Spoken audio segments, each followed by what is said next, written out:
Greetings to you in the name of Lord Jesus Christ. Let's read Gospel according to Matthew 25th chapter 14 to 19 verses. For it is just like a man who was about to take a journey, and he called his servants together and entrusted them with his possessions.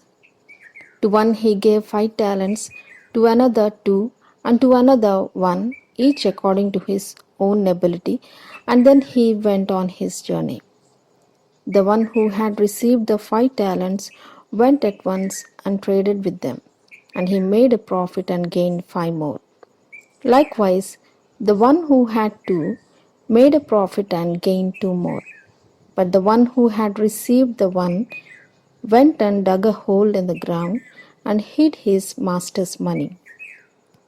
I want to talk about the man who received 1 talent. He received the talent, went and digged in the earth, and hid his Lord's money. It was the one with the smallest gift who left his talent unimproved. In this is given a warning to all who feel that the smallest of their endowments excuses them from service for Christ. If they could do some great thing, how gladly would they undertake it? But because they can serve only in little things, they think themselves justified in doing nothing.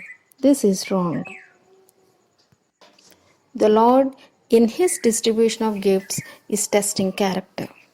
The man who neglected to improve his talent proved himself an unfaithful servant. Had he received 5 talents, he would have buried them as he buried the 1. His misuse of the 1 talent showed that he despised the gifts of heaven. Gospel according to Luke 16 chapter 10th verse. He who is faithful in a very little thing is also faithful in much. And he who is dishonest in a very little thing is also dishonest in much. The importance of the little things is often underrated because they are small, but they supply much of the actual discipline of life. There are really no non essentials in the Christian's life. Our character building will be full of danger if we underrate the importance of the little things. And he who is dishonest in a very little thing is also dishonest in much. By unfaithfulness in even the smallest duties, man robs his Creator. This unfaithfulness reacts upon himself.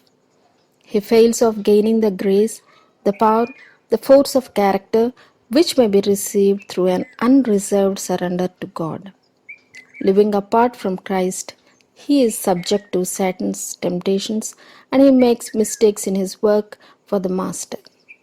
Because he is not guided by right principles in little things, he fails to obey God in the greater matters which he regards as his special work.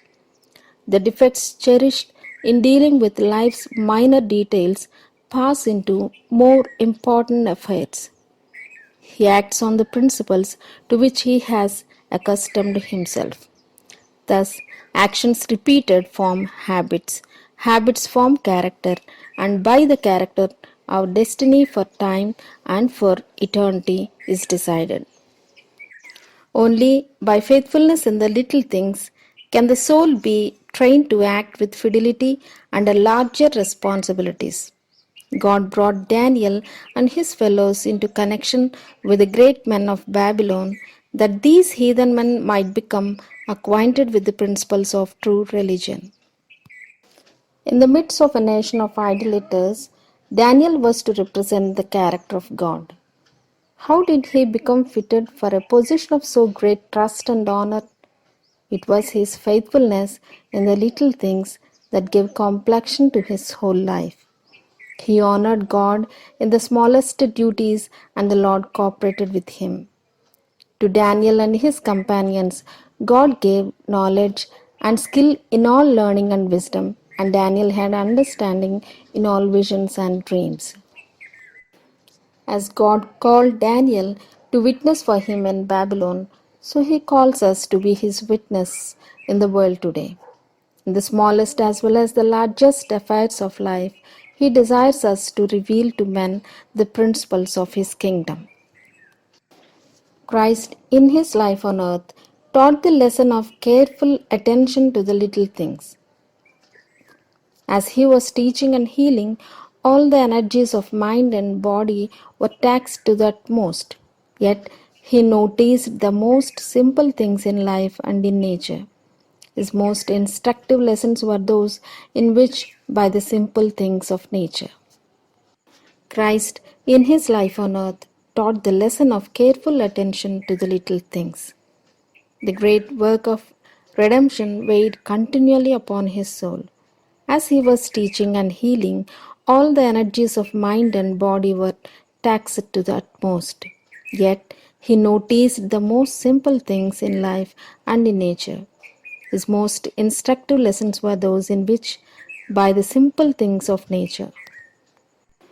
Gospel according to Matthew 6th chapter 28 to 30 verses. And why are you worried about clothes? See how the lilies and wildflowers of the field grow. They do not labor nor do they spin. Yet I say to you that not even Solomon in all his glory and splendor dressed himself like one of these. But if God so clothes the grass of the field, which is alive and green today, and tomorrow is cut and thrown as fuel into the furnace, will he not much more clothe you, you of little faith? He illustrated the great truths of the kingdom of God. He did not overlook the necessities of the humblest of his servants. His ear heard every cry of need. He was awake to the touch of the afflicted woman in the crowd. The very slightest touch of faith brought a response. When he raised from the dead the daughter of Jairus, he reminded her parents that she must have something to eat. When by his own mighty power he rose from the tomb, he did not disdain to fold and put carefully in the proper place the grave clothes in which he had been laid away. Great truths must be brought into little things. Practical religion is to be carried into the lowly duties of daily life. Because they are not connected with some directly religious work, many feel that their lives are useless, that they are doing nothing for the advancement of God's kingdom. But this is a mistake. If their work is that which someone must do, they should not accuse themselves of uselessness in the great household of God. The humblest duties are not to be ignored. Any honest work is a blessing, and faithfulness in it may prove a training for higher trusts. However lowly, any work done for God with a full surrender of self is as acceptable to Him as the highest service. No offering is small that is given with true heartedness and gladness of soul. However small your talent, God has a place for it. That one talent, wisely used, will accomplish its appointed work. By faithfulness in little duties, we are to work on the plan of addition, and God will work for us on the plan of multiplication.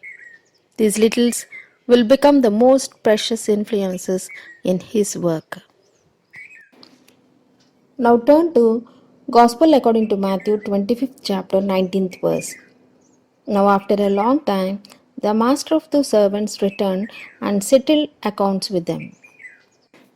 Those who have received the 5 and the 2 talents return to the Lord the entrusted gifts with their increase. In doing this, they claim no merit for themselves. Their talents are those that have been delivered to them. They have gained other talents, but there could have been no gain without the deposit. They see that they have done only their duty. The capital was the Lord's, the improvement is His. But when the master receives the talents, he approves and rewards the workers as though the merit were all their own. His master said to him, "Well done, good and faithful servant. You have been faithful and trustworthy over a little. I will put you in charge of many things. Share in the joy of your master." Gospel according to Matthew 25th chapter 24th verse says, "The one who had received 1 talent also came forward, saying, Master, I knew you to be a harsh and demanding man, reaping the harvest where you did not sow, and gathering where you did not scattered seed. This servant did not know the Lord. There are many who in their hearts charge God with being a hard master because he claims their possessions and their service. They look upon God as severe and tyrannical, as watching to spy out their mistakes and visit them with judgments. But we can bring to God nothing that is not already his. 1 Chronicles 29 chapter 14th verse. David says, "For all things come from you, and from your own hand we have given to you." Our Lord measures with exactness every possibility for service. He lays upon his servants no burdens that they are not able to bear. We should not talk of our own weakness and inability. This is a manifest distrust of God, a denial of His word. When we murmur because of our burdens or refuse the responsibilities He calls upon us to bear, we are virtually saying that He is a hard master, that He requires what He has not given us power to do. God works by whom He will. He sometimes selects the humblest instrument to do the greatest work, for His power is revealed through the weakness of men. We have our standard, and by it we pronounce one thing great and another small. But God does not estimate according to our rule. We are not to suppose that what is great to us must be great to God, or that what is small to us must be small to Him. It does not rest with us to pass judgment on our talents or to choose our work. We are to take up the burden that God appoints, bearing them for His sake and ever going to Him for rest. In the great judgment day, those who have not worked for Christ, those who have drifted along, carrying no responsibility, thinking of themselves, pleasing themselves, will be placed by the judge of all the earth with those who did evil. They receive the same condemnation. Many who excuse themselves from Christian effort plead their inability for the work. But did God make them so incapable? No, never. This inability has been produced by their own inactivity and perpetuated by their deliberate choice. Already in their own characters, they are realizing the result of the sentence, "Take the talent from him." The continual misuse of their talents will effectually quench for them the Holy Spirit, which is the only light. Also remember, the value of man is estimated in heaven according to the capacity of the heart to know God. This knowledge is a spring from which flows all power. God is seeking to bring the human mind into association with the divine. Looking unto Jesus, we obtain brighter and more distinct views of God, and by beholding, we become changed. Goodness and love for our fellow men becomes our natural instinct. Growing into His likeness, we enlarge our capacity for knowing God. May God grant our desire to know Him better and to be faithful in little things. Amen.